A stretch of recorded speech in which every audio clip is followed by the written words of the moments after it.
हाय दोस्तों, ज्ञान ग्रेविटी के यूट्यूब चैनल में आप सभी का स्वागत है। और जैसा कि मैंने इस चैनल में एक शॉर्ट वीडियो के माध्यम से आपको बताया था कि हम आज से एक न्यू सीरीज़ स्टार्ट करने वाले हैं जीके जीएस की।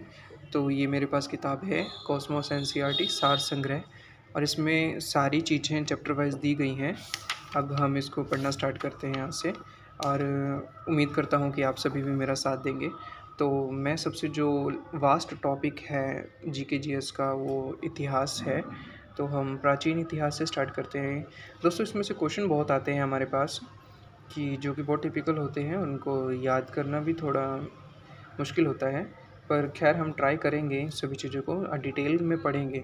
और थैंक्स कहना चाहूँगा इस बुक में कि मैंने अभी इसको 2 दिन ही पढ़े हैं, तो मुझे काफ़ी अच्छा फ़ील हुआ इसको पढ़ के। बहुत चीज़ें इसमें डिटेलिंग में दी गई हैं। कुछ चीज़ें ऐसी हैं जो प्रीवियस पेपर में आ चुके हैं, उसके बारे में भी मेंशन किया गया है। तो चलिए दोस्तों, स्टार्ट करते हैं हमारे पास हमारा भारतीय इतिहास।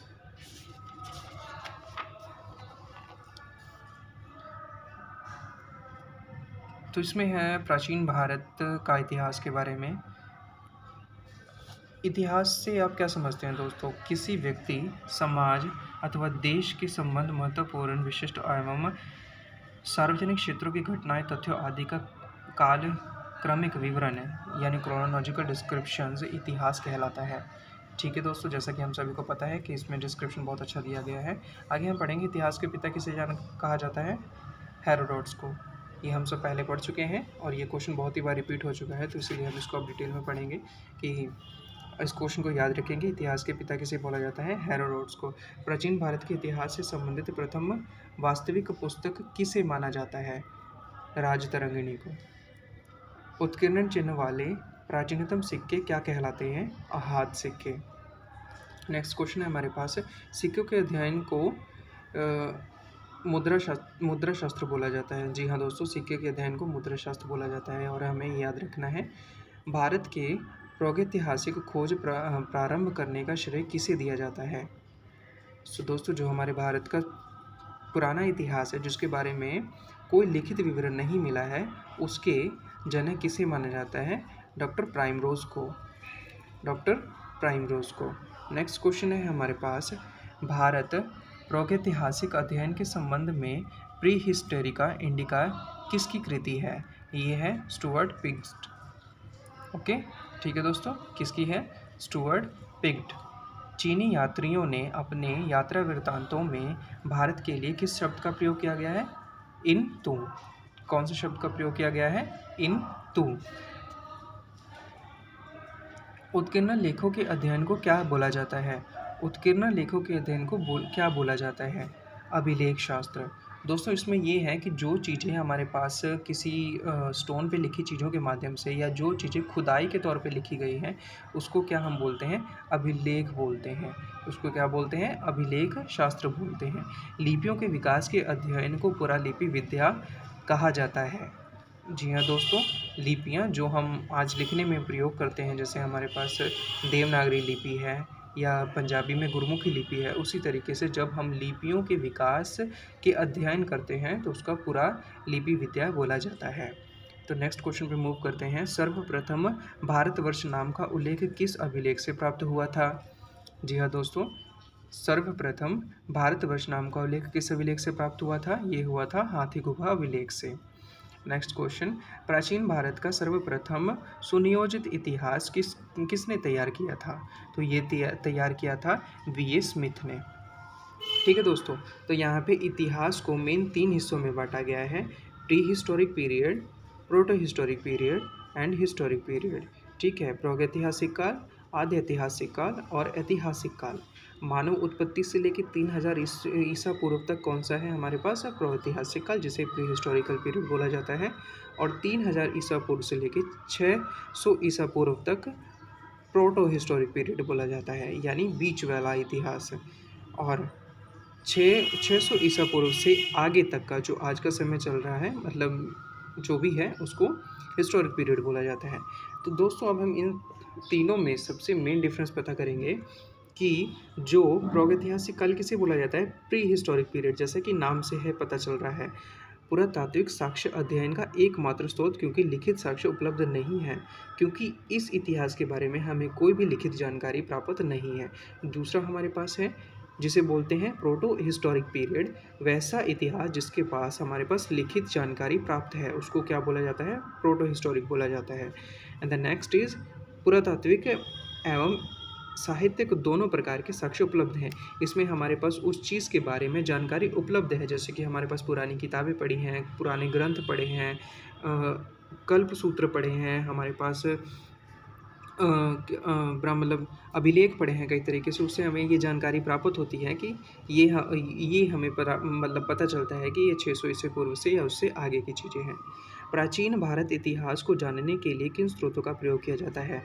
देखिए दोस्तों, जैसा कि हम बताना चाह रहे थे इसमें, और ये यहाँ पे है, प्राचीन भारत इतिहास को जानने के लिए किन स्रोतों का प्रयोग किया जा रहा है? धार्मिक ग्रंथ, ऐतिहासिक ग्रंथ, पुरातात्विक साक्ष्य और विदेशी विवरण। बिल्कुल दोस्तों, जैसा कि हमें पता है कि हमारे भारत में कई विदेशी आए थे, उन्होंने यात्राएं की हैं भारत की, और अपनी किताबें लिखी गई हैं, तो उससे से भी हमें पता चलता है कि भारत के इतिहास के बारे में कि ये कैसा है भारत का चयन। जैसे हमें पता है कि अलबरूनी आया था, अलबरूनी ने कौन सी किताब लिखी थी? किताबुल हिंद लिखी थी। ठीक है दोस्तों, तो उससे हमें पता चलता है भारतीय इतिहास के बारे में। ब्राह्मी लिपि को सर्वप्रथम किन विद्वान ने पढ़ा था? ब्राह्मी लिपि हमें पता है, जो हमारी आज की देवनागरी लिपि है, ये किस लिपि से निकली हुई है? ब्राह्मी लिपि से। ठीक है, जो आजकल जितनी भी लिपि यूज़ हो रही हैं सब हमारे पास ब्राह्मी लिपि से ही पैदा हुई हैं। इसको किसने पढ़ा था? जेम्स प्रिंसेप ने।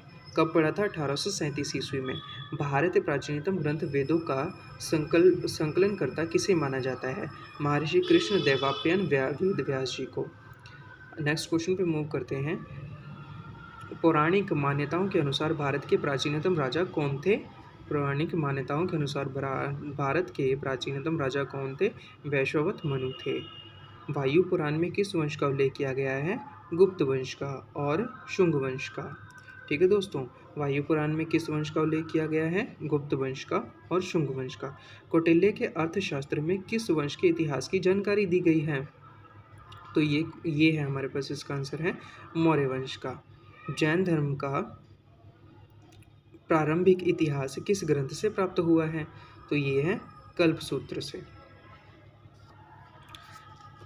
नेक्स्ट क्वेश्चन पे मूव करते हैं।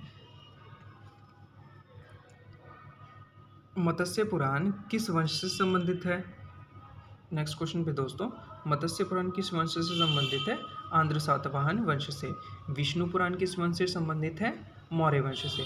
तो ये दोस्तों दो हमारे पास ऐसे क्वेश्चन है जो थोड़े कंफ्यूजिंग है, इनको थोड़ा ध्यान से पढ़ना पड़ेगा हमारे पास। जो मत्स्य पुराण है वो आंध्र सातवाहन वंश से है, और जो विष्णु पुराण है वो हमारे पास मौर्य वंश से संबंधित है। खरोष्ठी लिपि किस प्रकार लिखी जाती है? ये लिखी जाती है दाएं से बाएं की ओर। ठीक है दोस्तों, खरोष्ठी लिपि कैसे लिखी जाती है? दाएं से बाएं की ओर। नारद स्मृति से किस वंश के विषय में जानकारी मिलती है? नारद स्मृति से किस वंश के विषय के बारे में जानकारी मिलती है? गुप्त वंश के। स्मृति ग्रंथों में सबसे प्राचीनतम और प्रमाणिक पुस्तक कौन सी मानी जाती है? ये हमारे पास मानी जाती है मनुस्मृति। आगे है शुंग काल का मानक ग्रंथ किसे कहा जाता है? मनुस्मृति को। नेक्स्ट क्वेश्चन, स्त्री को पुरुष की अर्धांगिनी किस ग्रंथ में कहा गया है? ये क्वेश्चन दोस्तों बहुत बार रिपीट हुआ है।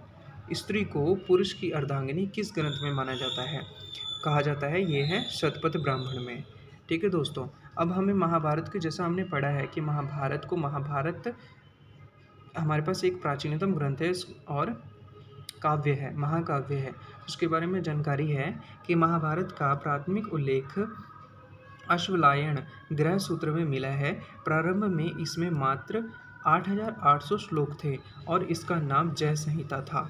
कुछ समय पश्चात यह बढ़कर 24,000 श्लोक हो गया और भारत नाम से प्रसिद्ध हुआ। अंत में 1,00,000 श्लोक होने के कारण इसे तत्सहस्त्री संहिता अथवा महाभारत कहा जाने लगा।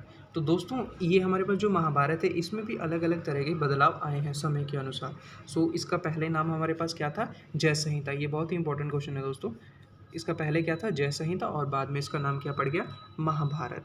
तो नेक्स्ट क्वेश्चन पे मूव करेंगे। नेक्स्ट क्वेश्चन है हमारे पास, पूरा विशेष का महानतम अन्वेषण किसे माना जाता है, डार्विन को। मतलब चार्ल्स डार्विन हैं जिन्हें हमारे पुरातत्व, जो हमारे पुरानी चीज़ें हैं उसकी खोज को किसे श्रेय दिया जाता है, चार्ल्स डार्विन को। इबन बतूता यात्रा वृत्तांत किस नाम से प्रसिद्ध है, रेहला। ये क्वेश्चन भी हमारे पास कई प्रैक्टिस सेट में आपको देखने को मिला होगा। इबन बतूता का यात्रा वृत्तांत किस नाम से प्रसिद्ध है, रेहला। हेन सांग ने किस विश्वविद्यालय में बौद्ध धर्म का अध्ययन किया था, नालंदा विश्वविद्यालय में। ठीक है दोस्तों, तो आई होप आप सभी को समझ आया होगा। आज के लिए इतना ही। बाकी मैं कल से और कोशिश करूँगा कि अच्छे से वीडियो बनाऊँ। आज थोड़ा जर्गीनेस सा महसूस होगा आपको वीडियो में, सो माफ़ कीजिएगा थोड़ा, और कल से हम अच्छा वीडियो बनाएंगे। तब तक के लिए आप हमारे साथ जुड़े रहिए, इस चैनल को सब्सक्राइब कीजिए, और आगे और भी जानकारी हम दोनों लेंगे, आपको भी दूंगा और मैं भी खुद इसमें सीखूँगा। धन्यवाद।